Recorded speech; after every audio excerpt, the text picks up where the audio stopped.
नमस्कार मंडळी, कसे आहात तुम्ही?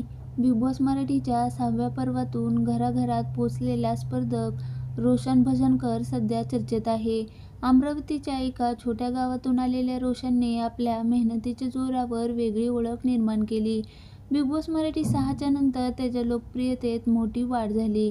आता रोशनने आपल्या आयुष्यातील आणखीन एक मोठं स्वप्न पूर्ण केलं. त्याने नवी कोरी गाडी खरेदी केली आहे. रोशन भजनकरचा प्रवास संघर्षमय राहिला. अमरावतीच्या छोट्या गावातून आलेल्या रोशनने कुटुंबाचा उदरनिर्वाह करण्यासाठी हमाली केली. दिवसभर हमालीचं काम करून कुटुंबाच्या गरजा पूर्ण करण्यासाठी तो मेहनत करत राहिला. मात्र परिस्थितीसमोर हार न मानता त्याने आपल्या आवडी आणि ध्येयासाठीही वेळ काढला. सकाळी हमाली आणि रात्री जिम. दिवसभर कष्टाचं काम केल्यानंतरही तो रात्री जिममध्ये जाऊन व्यायाम करायचा.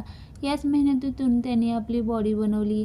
त्याच्या या मेहनतीची दखल घेत त्याला बिग बॉस मराठी 6मध्ये सहभागी होण्याची संधी मिळाली. बिग बॉस मराठीच्या घरात रोशनने तब्बल 2 महिने आपला ठसा उमटवला.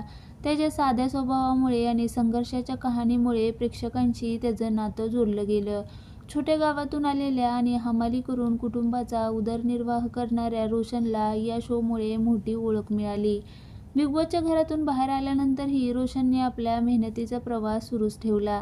आधी त्याने आपल्या कुटुंबासाठी घराचं स्वप्न पूर्ण केलं आणि आता त्याने आपल्या मुलीचंही स्वप्न पूर्ण केलं.